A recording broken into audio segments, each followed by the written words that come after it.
అందరికీ నమస్కారం. నా పేరు కన్నేపల్లి అప్పలనాగేంద్ర శర్మ. ఈరోజు అక్షర జ్ఞానం, అంకెల జ్ఞానం, వ్యవహార శైలి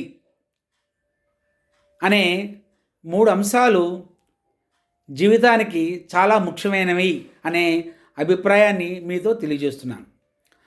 చూడండి, సమాజంలో వివిధ వ్యక్తులు వివిధ రకాలుగా జీవిస్తుంటారు.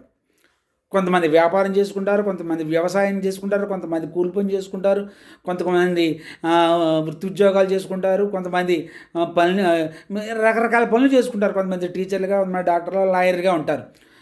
ఈ మధ్యకాలంలో ప్రపంచవ్యాప్తంగా చదువు అందరికీ పెరిగింది. అందరూ చదువుకోవాలి, పెద్ద పెద్ద ఉద్యోగాలు చేయాలి, ఐఏఎస్ ఆఫీసర్లు అవ్వాలి, డాక్టర్లు అవ్వాలి, ఇంజనీర్లు అవ్వాలి అని అనుకుంటారు. చదువు అనేది అది కూడా ఏమిటి అందరికీ వచ్చేయాలని ఏమీ లేదు. కొంతమంది చదువుకోకుండానే గొప్పవాళ్ళు అవుతారు. ప్రపంచంలో చాలామంది చదువుకోకుండానే గొప్పవాళ్ళు అయ్యారు. చదువు అనేది అది దానివల్లనే జీవితం బాగుంటుందో అనుకోకూడదు.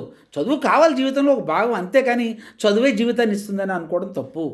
చాలామంది బిగ్ ఇండస్ట్రియలిస్ట్స్ కానీ, తర్వాత రాజకీయ నాయకులు కానీ, చాలామంది మామూలు నార్మల్ చదువుతోనే వాళ్ళు ఉన్నత శిఖరాలు పొందారు. అందువల్ల పెద్ద చదువులు చదవాలి అని బాగా అనుకోవడం మంచిదే, కానీ అంత చదువు రాపనంత మాత్రాన్ని వాళ్ళని తీసిపాడడానికి వీల్లేదు. అది నేను ఇంపార్టెంట్ పాయింట్ మీకు చెప్పేది. మనిషి జీవించడానికి ముఖ్యంగా 3 కావాలి. అక్షర జ్ఞానం అంటే బాగా చదవడం రావాలి, రాయడం రావాలి, అర్థం చేసుకోవడం కావాలి. అది వస్తే అది ఒకటి. రెండోది నోట్ లెక్కలు, కూడుకులు, తీసివేతలు, గుణకారాలు, భాగారాలు ఇవి వస్తే బాగుంటుంది. అది రావాలి కంపల్సరీగా.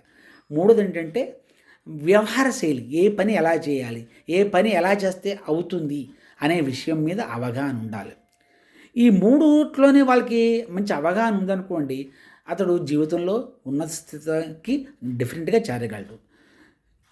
కానీ చాలామంది పాపం విద్యార్థులు కొంతమంది నాకు చదువు రాలేదు, నీకు ఉద్యోగం రాలేదు, అందువల్ల పైగా రాలేకపోయాను అనుకోవద్దు. మీరు ఏమీ అనుకోకర్లేదు.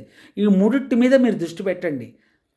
అందువల్ల ఈ 3 ఉన్న వ్యక్తి ఏ స్టూడెంట్ రిజెక్ట్ కాదు, అందరూ పైకి వస్తారు. ఏంటో మళ్ళీసారి చెప్తున్నాను, చదవడం రావాలి, రాయడం రావాలి, చిన్న కూడుకులు, తీసివేతలు, గుణకారాలు, భారాలు రావాలి. ముఖ్యంగా ఏంటంటే వ్యవహార శైలి అంటే ఇంగ్లీష్లో బిహేవియర్ స్కిల్ అనవచ్చు. ఈ 3 మనకు ఉంటే ఆ వ్యక్తి ఉన్నత స్థితికి రావడానికి కంపల్సరీగా అవకాశం ఉంది. అందరికీ ధన్యవాదాలు. నమస్కారం.